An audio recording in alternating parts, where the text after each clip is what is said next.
Hello, everyone, and welcome back to another episode of Coach's Corner on the Bridging Impact Podcast Network. I am your host, Coach Furtado, where I share a lot of the wisdom that I am learning from my experiences as I'm currently a Frostsoft basketball coach.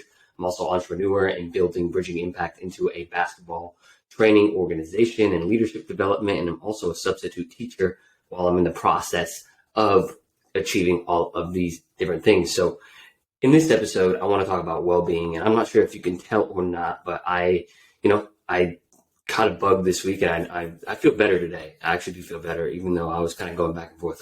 Do I want to record this episode? I feel like I might cough in the middle of it, but I just kind of enough with the excuses. We're gonna upload. We're gonna do it. So here I am, and I appreciate you all for listening. I'm not going to talk about anything really new or unique this week, right? I think well-being's been taught by, many years. We know we're supposed to exercise, right? We're supposed to sleep well. We're supposed to have a nice, healthy diet. We're supposed to, meditate and be like a monk, and, we're supposed to connect and hang out with our friends. And, those are 5 different things that we'll kind of talk about in this episode.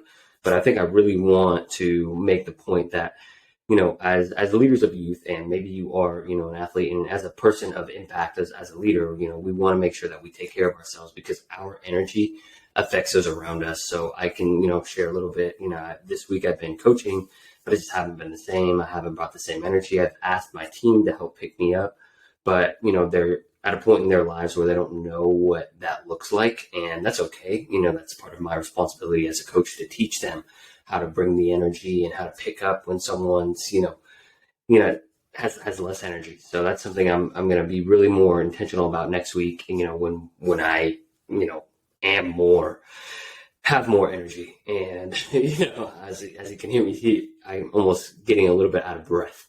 So deep breath.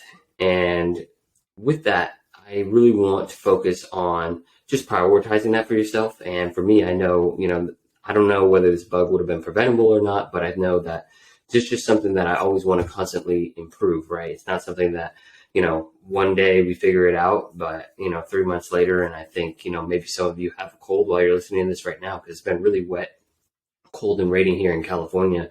And I just, kind of got cold when I was subbing, and that was that. I got sick. So enough about me. Let's get to some, real tangible takeaways and ways that we can, come away from this and improve ourselves. So, I think one of the number one ways to me that's really helped me a lot is exercising. And I believe that exercising, I posted a short little video about this earlier, maybe a week ago, about kind of my fitness journey. And, as a former athlete, I had a positive relationship with working out, and I'm really grateful for that. But I think, through college, if we've been connected for quite some time, or if not, I put on quite a bit of weight, just beer weight pretty much, just being a college kid. And unfortunately, I was 50 pounds heavier, but that gave me the opportunity to lose that weight and, develop a new relationship with, fitness and exercise. And, as a basketball coach, I'm fortunate. I get to play with my, play 5-on-5 with my kids, and I still play basketball for fun on the outside. So, just really making sure that I'm staying active, right? I'm going to the gym, and I love it. I do things that I enjoy. And I think that was a roundabout way of trying to get and say that I do things that I enjoy. I play basketball for cardio, and I enjoy lifting weights. You may not enjoy playing basketball. You may not enjoy lifting weights, but, doing your best to find, what kind of working out works best for you. And I know, my mom's a social worker outer, so she has to work out in the group classes. So maybe you're someone that, you want to hit 2 birds with 1 stone, right? You want to connect with others, and you also want to work out and exercise. And that's what is great about group classes. But for someone like me who's still starting in their career, group classes can oftentimes be expensive. So for younger people like ourselves, we may just want to grab a friend and go work out. But, finding ways that, do you like to run? Do you like to lift? Do you like to play a sport? Do you like to dance? Because dancing is great cardio, great, obviously mobility. So just finding different ways for us to, kind of get our body moving. I think obviously another important thing is sleep, and that's something I've always prioritized since like day one. And I think it's probably because my parents were so consistent with it, but I really do try and get 7 to 8 hours every single night. Sometimes probably a little annoying about it, where I'm like, I'll just cut everything off. I'm like, really, I'll calculate how can I get 7 and 8 hours of sleep every night. And, I'm not sure what your situation is. Maybe you get 5 and you want to try and get 6, but I do know as someone, I'm not someone that can function on really less than 6, at least not consistently.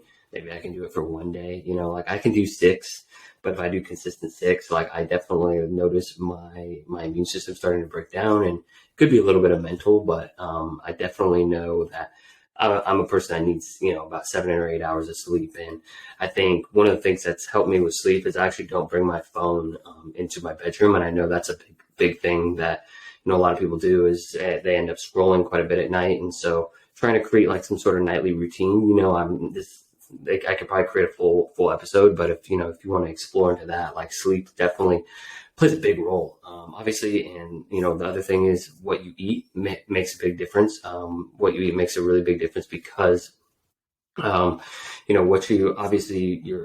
the body is fuel, and I want you, to also enjoy life. Like, I don't think I've been in the past before where I'm just like, I don't want to say the word discipline over my diet, but I'm so like careful about what I put in. Like I forget to like enjoy foods and eat out. And, that's a part of life too, is, just being able to, eat good food. Right. And, for some people, that's like one of their favorite things to do. So I definitely, I don't want to do that. I'm not a nutritionist, but I know some of the things that I try and emphasize. I try and get like at least one vegetable in a day, trying to get in like 2 to 3 fruits. Like if I can get in some more veggies, like if I can get in 2 servings, I think that's, ideal.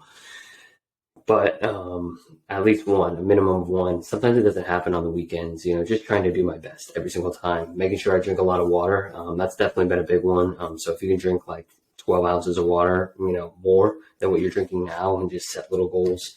I know drinking water right when I wake up is definitely really helpful. So one of the other ones is connecting with others. So I know this is sometimes not something that we think about when we're thinking about our overall well-being, but it's really helpful actually to unplug and connect with others, even if you're an introvert or an extrovert, and connect around, what you love talking about. And, I'm not really, again, sure what your situation is, but I know, during the pandemic, I didn't really connect with a lot of people all the time. And it left me kind of feeling, at the time, I didn't really realize it, but like kind of lonely and isolated. And that's where my anxiety was, heightened a little bit. You kind of overthinking a little bit. And when you're talking and connecting with other people, you realize, they go through a lot of the same challenges that you do as well. So just making sure that you're connecting with people, whether you're watching sports or just hanging out, getting a drink, whatever it is, going on a walk, just making sure you prioritize, just hanging out and being with people. And the last one is kind of mindfulness. And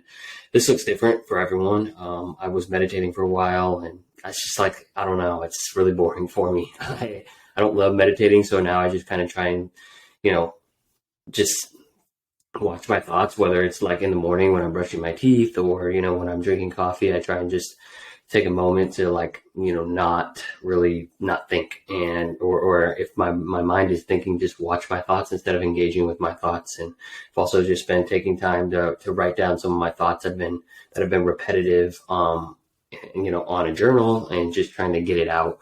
So just trying to be mindful, not always be thinking, which actually this week has not been very productive in that realm, because I've just been so, I often feel my thoughts and brains when I'm bored. And, when you're sick, I've been quite bored. I'm someone that likes being active. I'm building Bridging Impact, I'm subbing, excuse me, I'm coaching. So, those are some of the things that I am, kind of working through. And if you made it all the way through, this episode, I know it's definitely not my best episode, but the reason I wanted to do it is for consistency reasons. So I appreciate you for either watching or listening to the whole thing.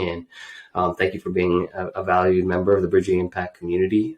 If you can maybe not go share this episode, but if you share the ideas and principles of this episodes with other people, and, maybe some of our other episodes, that's a great way to help us grow. We really just want to help impact leaders of youth, because we just want to transform the next generation leaders through athletics. So if you could help us in any way, we got merch on there that you can purchase. You can, there are different ways that you can support. Just reply, and I'm happy to talk, have conversations with anyone. So I appreciate everyone for tuning in, and I will see you in your eyes and ears next week. Cheers, y'all.